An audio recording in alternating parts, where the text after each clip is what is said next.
சிவபெருமானிற்காக தனது 2 கண்களையே காணிக்கையாக கொடுத்த பக்தரை பற்றி உங்களுக்கு தெரியுமா? முன்னொரு காலத்தில் திண்ணன் என்று ஒரு வேடன் இருந்தார். ஒரு நாள் அவர் வேட்டையாடுவதற்காக செல்லும் வழியில் ஒரு சிவன் கோயிலை கண்டார். அந்த கோவிலில் இருக்கும் சிவலிங்கத்தை பார்த்தவுடன் திண்ணன் உள்ளத்தில் இனம் புரியாத ஒரு சந்தோஷம், மகிழ்ச்சி. உடனே சிவலிங்கத்தை வழிபட்டுவிட்டு இந்த லிங்கத்திற்கு காணிக்கையாக எதையாவது கொடுக்க வேண்டும் என்று நினைத்தார். ஆனால் அவர் கையில் மாமிசத்தை தவிர வேறு எதுவும் இல்லை. சற்று நேரம் யோசித்து பார்த்த திண்ணன் மாமிசத்தையே சில லிங்கத்துக்கு காணிக்கையாக கொடுத்தார். அதன் பிறகு அந்த இடத்தை விட்டு திண்ணன் சென்றார். அந்த கோயிலினை பல வருடமாக ஒரு பண்டிதர் பராமரித்து வருகிறார். அவர் தினமும் அந்த கோயிலுக்கு வந்து சிவன் சிலையினை தூய்மை செய்து நெய் வைத்தியம் செய்வார். அதேபோல் அன்றைக்கும் அவர் வந்தார். அவர் வந்து பார்த்தவுடன் லிங்கத்திற்கு அருகில் மாமிசம் இருப்பதைக் கண்டு மனம் வருந்தி சிவபெருமானிடம் மன்னிப்பு கூறினார். பிறகு அந்த கோயிலை தூய்மை செய்து லிங்கத்தை பராமரித்து விட்டு சென்றார். மறுநாள் ஒரு கூடை முழுக்க மாமிசத்தை எடுத்துண்டு வந்த திண்ணன் சிவலிங்கத்தை பார்த்தவுடன் அதிர்ச்சி அடைந்தான். ஏனென்றால் லிங்கம் முழுக்க அசுத்தமாக இருந்தது. இதை பார்த்த திண்ணன் லிங்கத்தை தூய்மைப்படுத்த வேண்டும் என்று நினைத்து அருகில் உள்ள அருவிக்கு சென்று தன் வாயினால் அந்த நீரினை உமிழ்ந்து கொண்டு வந்து லிங்கத்தின் மீது துப்பினார். மற்றும் தான் கொண்டு வந்த அனைத்து மாமிசத்தையும் சிவலிங்கத்திடம் வைத்தியம் செய்துவிட்டு சென்றார்.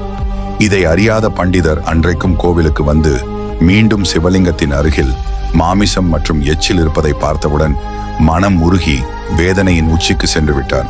அன்று பண்டிதரின் கனவில் தோன்றிய சிவபெருமான், நீ நினைப்பது போல் என்னை யாரும் அவமதிக்கவில்லை. நாளை நீ கோவிலுக்கு வெளியே மறைந்து காத்திரு. உனக்கு என்னுடைய உண்மையான ஒரு பக்தனை நான் அறிமுகப்படுத்துகிறேன் என்று கூறினார். அவர் கூறியது போல பண்டிதரும் கோயிலுக்கு வெளியே மறைந்திருந்தார். எப்போதும் போல கூடை முழுக்க மாமிசத்தை எடுத்து வந்து பார்த்த திண்ணனுக்கு ஒரு அதிர்ச்சி காத்திருந்தது. அது என்னவென்றால் சிவலிங்கத்தின் ஒரு கண்ணிலிருந்து இரத்தம் வழிந்து ஓடியது. இதை பார்த்த திண்ணன் என்ன செய்வதென்று தெரியாமல் திகைத்து தடுமாறி நின்றான். அருகில் உள்ள அனைத்து மூலிகைகளையும் எடுத்து வந்து லிங்கத்தின் கண்ணீர் வைத்தான். இருந்தும் ரத்தம் வருவது நிற்கவில்லை. சற்று நேரம் யோசித்து பார்த்த திண்ணன் தன்னுடைய ஒரு கண்ணினை நோண்டி லிங்கத்தின் கண்ணில் வைத்தான். ரத்தம் வருவது நின்றுவிட்டது.